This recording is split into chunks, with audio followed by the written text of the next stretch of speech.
महर्षि भृगु कौन थे? आइए आज हम जानते हैं महर्षि भृगु का वो कथा जो पुराणों में बिखरी हुई है। महर्षि भृगु का जन्म हजारों ईसा पूर्व ब्रह्मलोक सूसा नगर वर्तमान ईरान में हुआ था। इनके परदादा का नाम मारीची ऋषि था, दादाजी का नाम कश्यप ऋषि, दादी का नाम अदिति था। इनके पिता प्रचेता विधाता जो ब्रह्मलोक के राजा बनने के बाद प्रजा पिता ब्रह्मा कहलाए।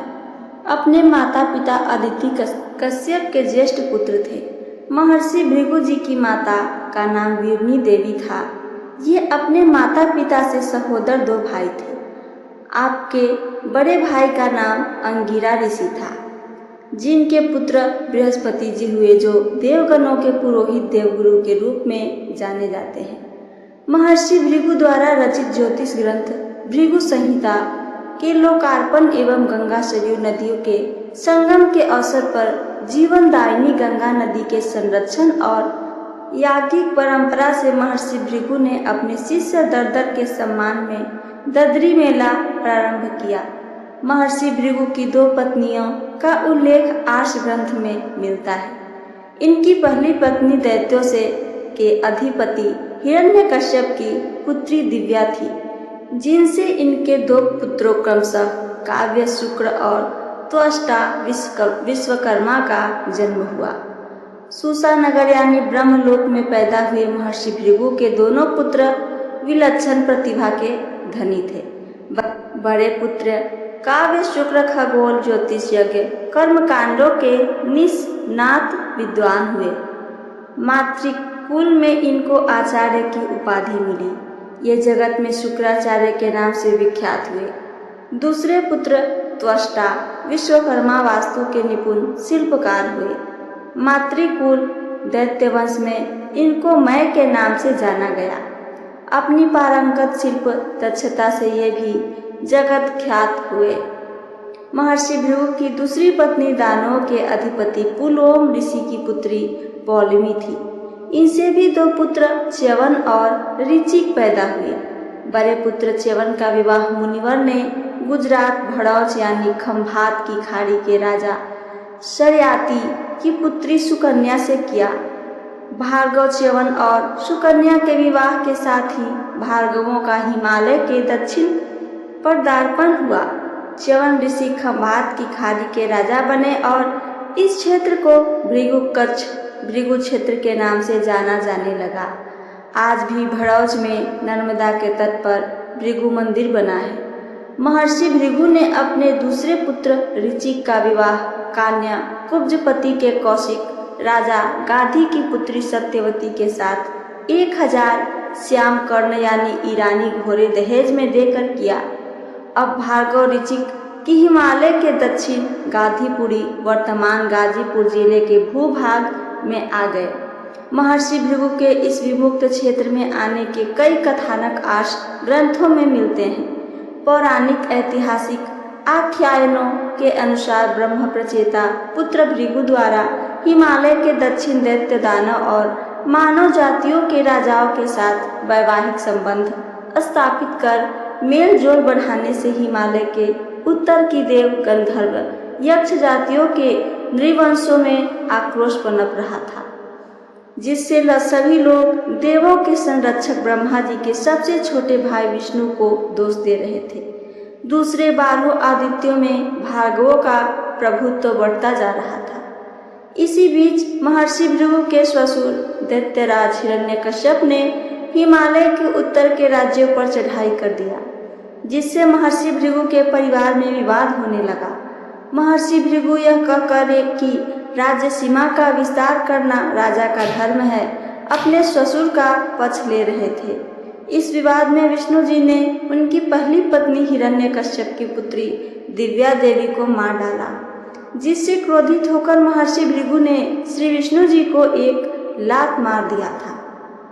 इस विवाद का निपटारा महर्षि भृगु के परदादा और विष्णु जी के दादा मरीचि मुनि ने इस निर्णय के साथ किया कि भृगु हिमालय के दक्षिण जाकर रहेंगे।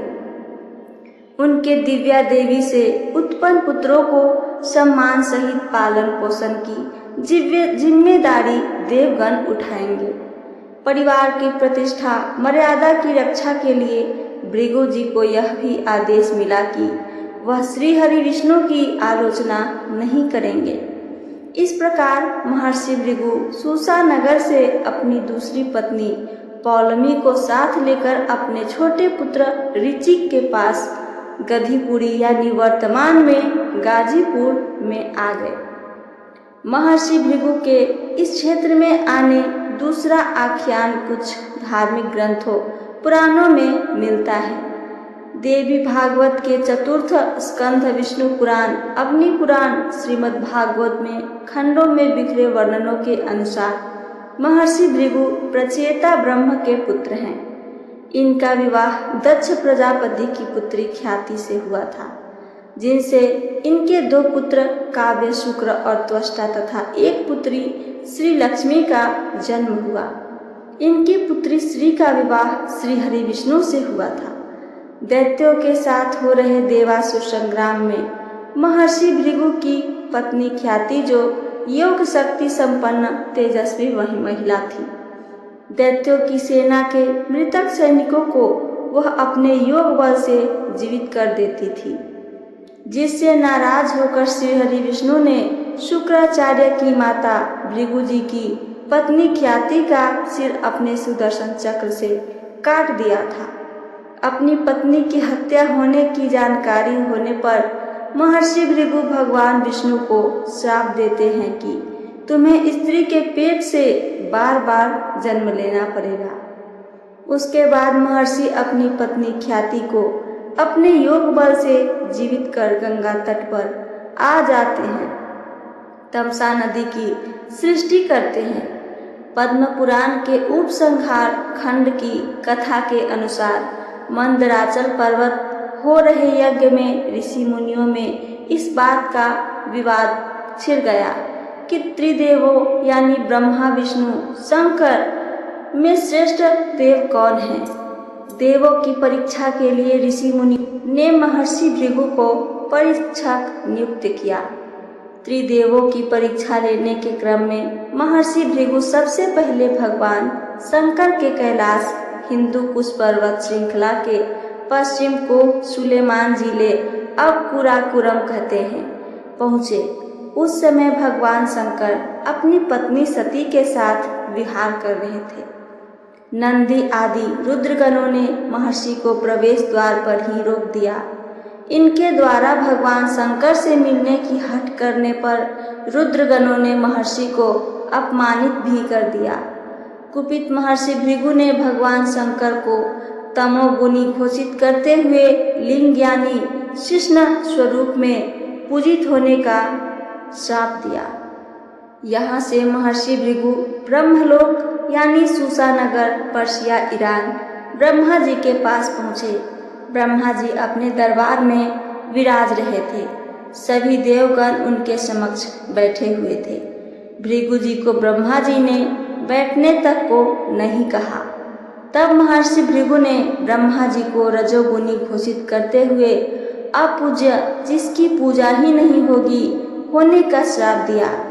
कैलाश और ब्रह्मलोक में मिले अपमान तिरस्कार से क्षुभित महर्षि विष्णु लोक चल दिए। भगवान श्री हरि विष्णु क्षीर सागर श्रीनाथ फारस की खाड़ी में सर्पाकार सुंदर नौका यानी शेषनाग पर अपनी पत्नी लक्ष्मी श्री के साथ विहार कर रहे थे। उस समय श्री विष्णु जी शयन कर रहे थे। महर्षि भृगु जी को लगा कि हमें आता देख विष्णु सोने का नाटक कर रहे हैं। उन्होंने अपने दाहिने पैर का आघात श्री विष्णु जी के छाती पर रख दिया। महर्षि के इस अशिष्ट आचरण पर विष्णु प्रिया लक्ष्मी जो श्री हरि के चरण दबा रही थी कुपित हो उठी, लेकिन श्री विष्णु जी ने महर्षि का पैर पकड़ लिया और कहा, भगवान, मेरे कठोर वच से आपके कोमल चरण में चोट तो नहीं लगी। महर्षि भृगु लज्जित भी हुए और प्रसन्न भी। उन्होंने श्री हरि विष्णु को त्रिदेवों में श्रेष्ठ सतोगुणी घोषित कर दिया। त्रिदेवों की इस परीक्षा में जहाँ एक बहुत बड़ी सीख छिपी है, वहीं एक बहुत बड़ी कूटनीति भी छिपी थी। इस घटना से एक लोकोक्ति बनी, क्षमा बड़न को चाहिए छोटन को उत्पात, काहरी को घट्यो गए ज्यों भृगु मारी लात। इस घटना में कूटनीति यह थी कि हिमालय के उत्तर के निवंशों का संगठन बनाकर रहने से श्री हरि विष्णु के नेतृत्व में सभी जातियां सभ्य सुसंस्कृत बन उन्नति कर रही थी। वही हिमालय के दक्षिण का नृवंश समुदाय, जिन्हें दैत्य दानव मरुत रुद्र आदि नामों से जाना जाता था, परिश्रमी होने के बाद भी असंगठित असभ्य जीवन जी रही थी। ये जातियां रुद्र शंकर को ही अपना नायक देवता मानती थी, उनकी ही पूजा करती थी। हिमालय के दक्षिण में देवकुल नायक श्री विष्णु को प्रतिस्थापित करने के लिए महर्षि भृगु ही सबसे उपयुक्त माध्यम थे। उनकी एक पत्नी दैत्य कुल से थी तो दूसरी दानव कुल से थी और उनके पुत्रों शुक्राचार्यों, त्वष्टामय, विश्वकर्मा तथा भृगु कक्ष यानी गुजरात में च्यवन तथा गधीपुरी यानी उत्तर प्रदेश में ऋचिक का बहुत मान सम्मान था। इस त्रिदेव परीक्षा के बाद हिमालय के दक्षिण में श्री हरि विष्णु की प्रतिष्ठा स्थापित होने लगी। विशेष रूप से राजाओं के अभिषेक में श्री विष्णु का नाम लेना हिमालय पारस्य देवों की कृपा प्राप्ति और मान्यता मिलना मानो जाने लगा। पुराणों में वर्णित आख्यान के अनुसार त्रिदेवों की परीक्षा में विष्णु वक्ष पर पद प्रहार करने वाले महर्षि भृगु को दंडाचार्य मरीचि ऋषि ने दंड दिया, जिसके लिए भृगु जी को एक सूखे बांस की छड़ी में कोपले फूट पड़े और इनके कमर में मृग छाल पृथ्वी पर गिर पड़े। वहीं आप विष्णु सहस्त्र नाम का जप करेंगे तब आपके इस पाप का मोचन होगा। मंदराचल से चलते हुए जब महर्षि भृगु विमुक्त क्षेत्र वर्तमान बलिया जिला उत्तर प्रदेश के गंगा तट पर पहुँचे तो उनकी मृग छाल गिर पड़ी और छड़ी में कोपले फूट पड़ी, जहां उन्होंने तपस्या करना प्रारंभ कर दिया। कालांतर में यह भूभाग महर्षि के नाम से भृगु क्षेत्र कहा जाने लगा। महर्षि भृगु जीवन से जुड़े ऐतिहासिक, पौराणिक और धार्मिक सभी पक्षों पर प्रकाश डालने के पीछे मेरा सीधा मंतव्य है कि पाठक स्वविवेक का प्रयोग कर सके।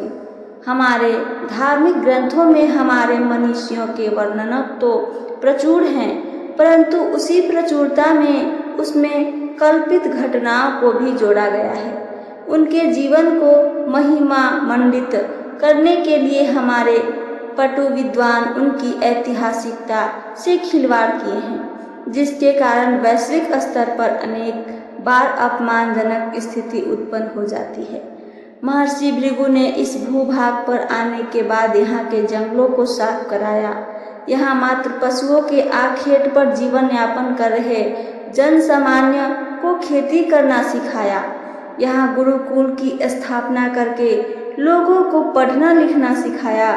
उस कालखंड में इस भूभाग को नरभक्षी मानवों का निवास माना जाता था। उन्हें सभ्य सुसंस्कृत मानव बनाने का कार्य महर्षि भृगु द्वारा ही किया गया था। तो ये थी मेरी आज की कहानी। मेरी कहानी आप सबको पसंद आई हो तो चैनल को सब्सक्राइब करके वीडियो को लाइक करना ना भूलें। साथ साथ अपना एक प्यारा सा कमेंट करके हमें ज़रूर बताइए। सुनने के लिए धन्यवाद दोस्तों। जय श्री राम। हर हर महादेव।